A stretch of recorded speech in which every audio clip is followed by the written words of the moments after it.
सारा देश पालुछि विजय दिवस 16 डिसेम्बर पालन करा जाए एही विजय दिवस 1971 मसीह भारत और पाकिस्तान मध्य युद्धर समाप्त होइथिला।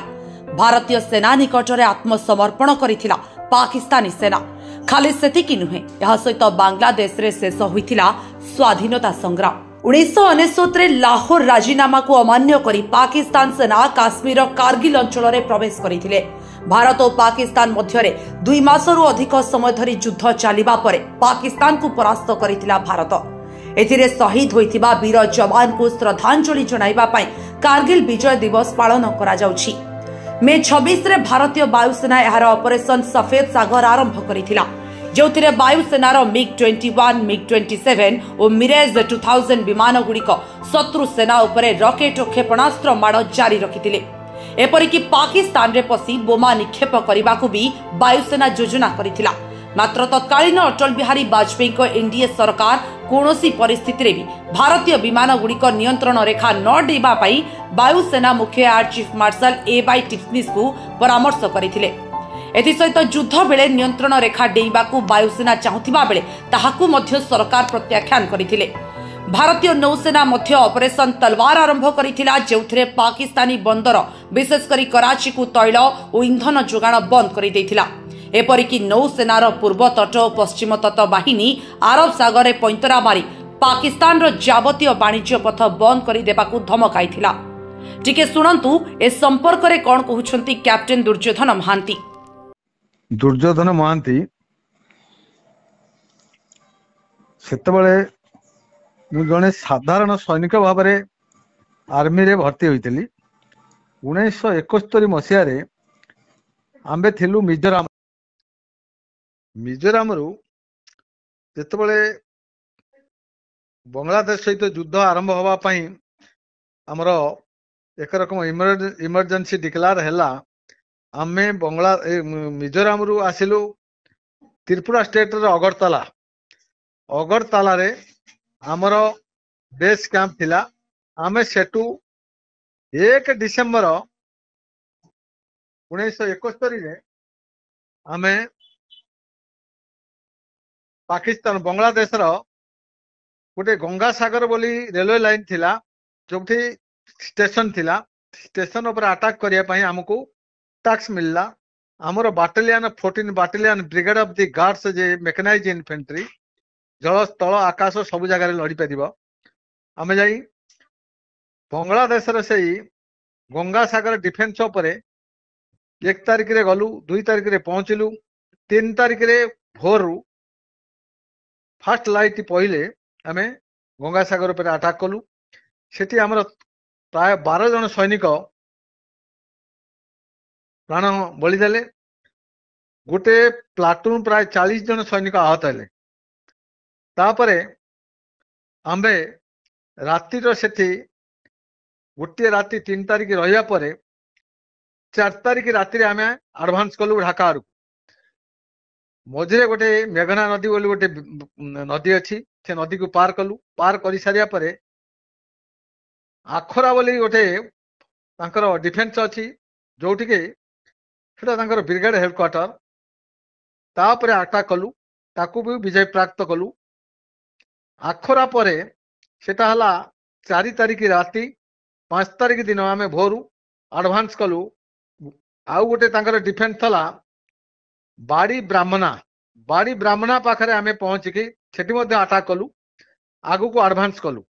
टुंगी बोली गोटे जगह थिला। गत 15 तारिख दिन संध्या रे आमे टुंगी पहुंची गलु। सेही राति 12टा माने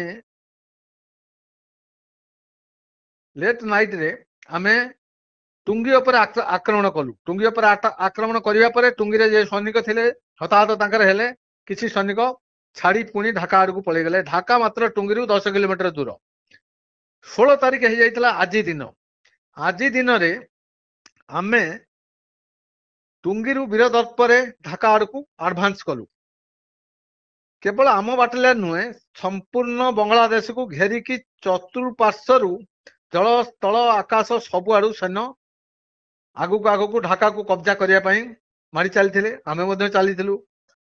तापरे आमको प्राय दिन 12टा खंड बेले खबर मिला कि सीज फायर हो गला कारण सबू पाकिस्तानी सैन्य ढाका रे क्लोज हो सारी आमे कौन बाधा विघ्न न मानी वीर दर्पर ढाका पहुंचलु 16 तारिख दिन राति 16 तारिख दिन राति रहिलु 17 तारिख दिन जो आमर ईस्ट पाकिस्तान रो ना ईस्ट से तो पाकिस्तान थिला जो आमर बांग्लादेश रो सेते जो कमांडर थिले नियाजी से आमर eastern commander general Jagjit Singh Aurora को पाखरे आत्मसमर्पण कले आउ सरेंडर कले प्राय 90 रु 95 हजार सैन्य अस्त्र शस्त्र गोला बारूद सह सेठी आत्मसमर्पण कले ढाकारे तापरे आमर बाटालियन जड़े कंपनी कमांडर थे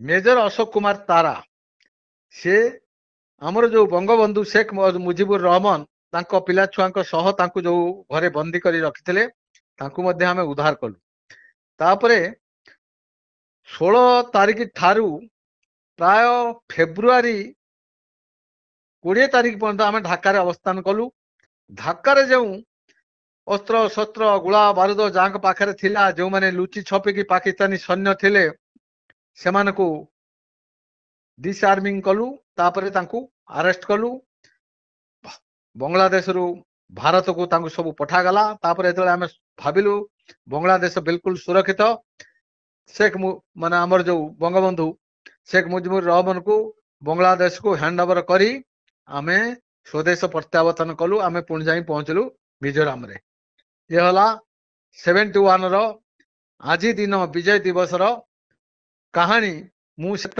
मात्र मोर बयस 19 रु 20 वर्ष थिला सर्विस मात्र गोटे वर्ष थिला तेणु जेतिकी मोर से दिन अभिज्ञता थला मु सुनैली आज से बांग्लादेश को जहाँ को आजाद करूँ बड़ दुखर विषय सेठी वर्तमान हिंदू अल्पसंख्यक उपरे अत्याचार अन्याय चली मंदिर भंगा चली लुटपाट चली से लज्जा लगे कथा जदि से समय भारतीय सैन्य चाही था कि आमर सरकार चाही था तो बांग्लादेश आज आम भारत गोटे प्रदेश होता जमती पूर्वबंग से पश्चिम बंग होता पश्चिम बंग आमर पूर्वबंग जो बांग्लादेश कहते सी आज भारत गोटे प्रदेश होता किंतु आमर दुर्भाग्य जे कि जमिति रामचंद्र विभीषण को लंका छाड़ी दे आसिले लंका वर्तमान आमर विरोधी सही प्रकार वर्तमान बांग्लादेश को आमे छाड़ी के आसी बांग्लादेश हिसाब वर्तमान आमर परम शत्रु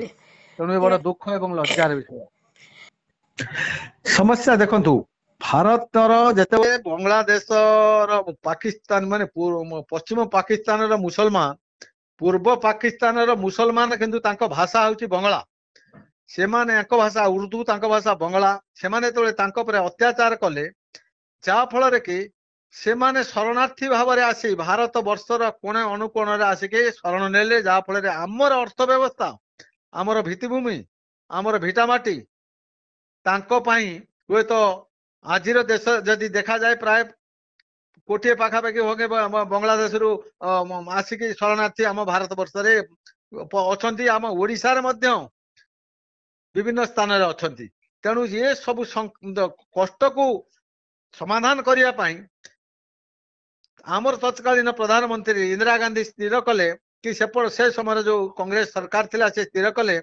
कि बांग्लादेश को पाकिस्तान को दी भाग करदे हुए तो बांग्लादेश अलग हो पाकिस्तान गोटे हाथ कटिज सी आउ पश्चिम आसिकी पूर्व उत्पात करें ना यही उद्देश्य रही ताहले आमे आमर सुरक्षा तथा देशर एकता अखंडता को कायम रखा युद्ध अनिवार्य मन करी से समय युद्ध करा।